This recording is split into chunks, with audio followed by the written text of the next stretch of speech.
ये the beginning after the end manhua का दूसरा पार्ट है। अगर आपने पहला पार्ट नहीं देखा है तो पहले उसे जरूर देखें। उसका लिंक डिस्क्रिप्शन और पहले कमेंट में दिया गया है। अब चलिए शुरू करते हैं आज का एपिसोड। अब कुछ साल हो गए हैं, लेकिन ऐसा लगता है कि मैं हर गुजरते दिन अपने बेबी के बारे में और भी ज्यादा सीख रही हूँ। मैंने ये निष्कर्ष निकाला है कि अर्थर सबसे प्यारा बेबी है। उसकी आसमानी आंखें जो मुझे लगभग बुद्धिमानी से देखती हैं। मुझे पता है कि अगर मैं एक स्ट्रिक्ट एंड डिपेंडेबल मां नहीं बनी तो भविष्य में वह मुसीबत में पड़ जाएगा। ऐसा नहीं है कि मैं रे पर भरोसा नहीं करती। मैंने देखा कि वह मेरे बेबी को लड़ना सिखाने की कोशिश कर रहा था, और ये तब था जब वह मुश्किल से रेंग पाता था। हाँ, मैंने यह देखा है कि आर्थर को सेंट्रल अशबेर के छोटे व्यापारियों की दुकान पर जाना बहुत पसंद है। इसीलिए किराने का सामान खरीदने के बजाय हम हर दूसरे दिन डाउनटाउन जाते हैं। मैं उसे बिगाड़ नहीं रही हूँ। इसका मतलब है कि मैं तो बस चाहती हूँ कि वो सीखता रहे और जमाने के तरीकों से वाकिफ रहे। आर्थर को इतनी जल्दी बड़ा होते देखकर मैं सोचती हूँ कि जब वह जवान होगा तो कैसा इंसान बनेगा। क्या पता। मुझे कोई संदेह नहीं अगर इसे एक एडवेंचरर बनने में रुचि होगी, उसकी पिता रे की तरह। लेकिन मैं मदद नहीं कर पाती, बस चिंतित होती हूँ। मैं केवल आशा कर सकती हूँ कि वह उन भोले भाले किशोरों से बेहतर करेगा जो बड़े एडवेंचरर बनने की उम्मीद रखते हैं। अब बस काश मैं उसके स्टडी में चुपके से घुसने की आदत पर कुछ कर पाती। मेरा मन करता है कि मैं उसका पालना अध्ययन कक्ष में रख दूं, लेकिन यह किसी और दिन की बात है। बस इतना बहुत है। अब देखती हूँ आर्थर और उसके पिता क्या कर रहे हैं। लगभग 2 साल हो गए जब मैंने पहली बार मुश्किल सफर तय करके स्टडी रूम तक पहुंचा था। मैंने बहुत कुछ सीखा है, लेकिन हर दिन कुछ नया सीखना वाकई रोमांचक रहा है। मैं तैयार हूं ट्रेनिंग के लिए।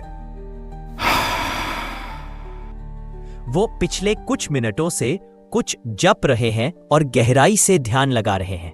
अद्रे तरतु सलिला गुरुत्वम नश्यतु।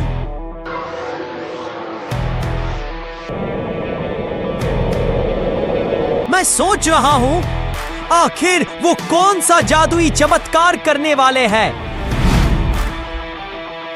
ये क्या? यह है मेरी नई तकनीक।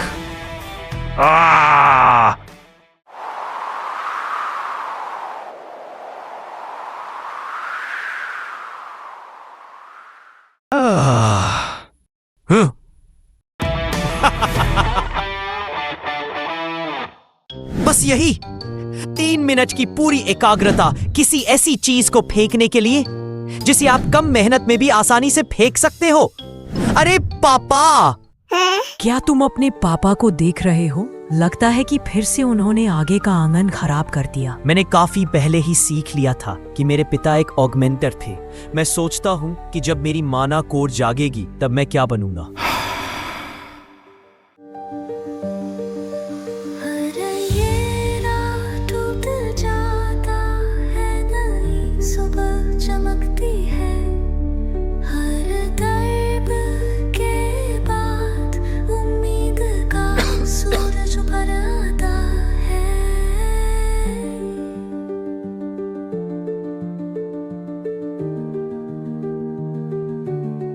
चलो अब चलता हूँ। हाँ? ये तो कुछ ज्यादा ही ऊंचा नहीं है। मालूम है ये उतना भी ऊंचा नहीं है, फिर भी मेरी क्यों फट रही है? तुम्हारी आंखें आधी बंद हैं, बेबी। लगता है किसी को झपकी की जरूरत है। हाँ? मामा, किताबें। अभी नहीं बेटा, सोने का समय है। अब ये करने के अलावा कोई रास्ता नहीं है। मामा प्लीज, मामा किताबें।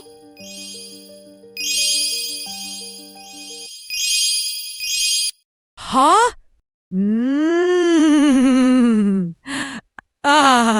ठीक है, तुम स्टडी रूम में जा सकते हो। ये शर्म की बात नहीं है। एक महान योद्धा को अपने सारे हथियारों का इस्तेमाल करना आना चाहिए। मैं अच्छी माँ नहीं हूँ। उसकी उम्र के बच्चे खेलना कूदना पसंद करते हैं और उसके कमरे में खिलौने होने चाहिए थे। पता नहीं इसे इतना पढ़ने का शौक क्यों है, जबकि ये कितना छोटा है। अरे नहीं, अच्छा होगा अगर तुम्हारे पापा ने दूसरा पैर ना गिराया हो तो। मैं अभी आई। पापा भी ना। इस दुनिया का ज्ञान इकट्ठा करने के अलावा मेरी सबसे बड़ी उपलब्धि मेरा माना कोर बनाना। मैंने पिछले 2 साल अपने शरीर के अंदर हजारों छोटे छोटे माना कणों को इधर उधर घुमाने और उन्हें अपने सोलर प्लेक्सस यानी कि नाभि चक्र के पास इकट्ठा करने में लगाए हैं। मैं समझ सकता हूँ कि इसे स्वाभाविक रूप से बनने में किशोरावस्था तक का समय क्यों लगता है। मैं देख सकता हूँ कि ये कण कितनी धीमी गति से मेरे शरीर के केंद्र की ओर खींचते जा रहे हैं। यह मेरे शरीर और दिमाग दोनों के लिए एक कठिन काम है।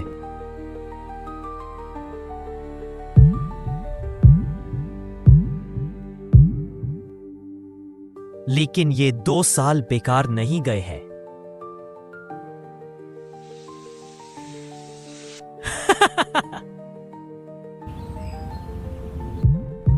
एक आखिरी टुकड़ा।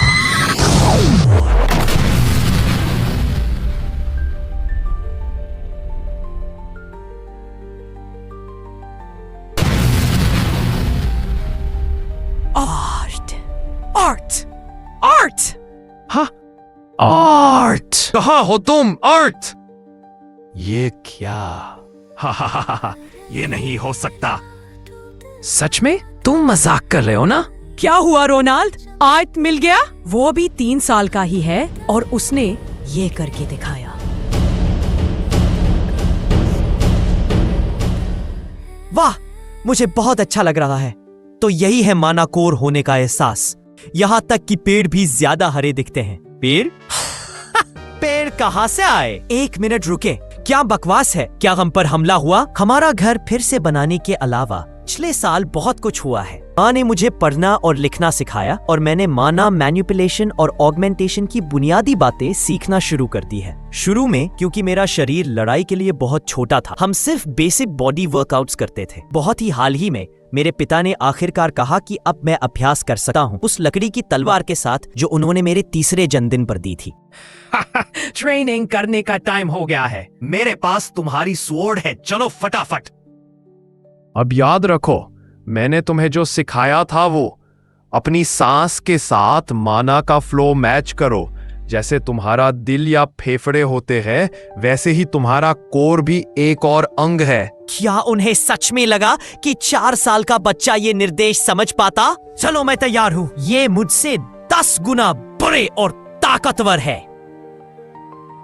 बड़े धमाके किए थे आर्ट। मुझे लगा था तुम ये तो कर ही लोगे। हा, तुमने तो मेरा दिल ही तोड़ दिया। ये मुझे नहीं जाने देंगे जब तक मैं इन्हें हरा नहीं देता। और मेरे पास डिनर से पहले पढ़ाई करने के लिए बस थोड़ा सा ही टाइम है, वरना मम्मी पकड़ लेंगी।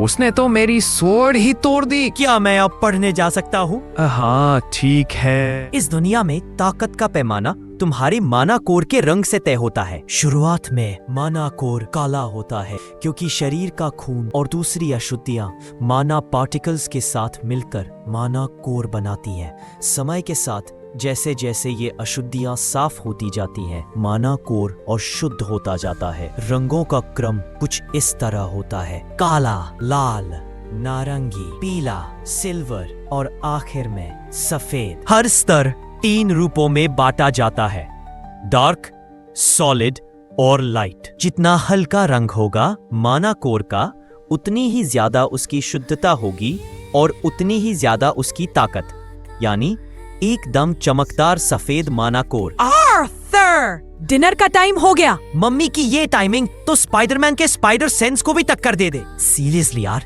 हर मम्मी की टाइमिंग इतनी परफेक्टली खराब क्यों होती है?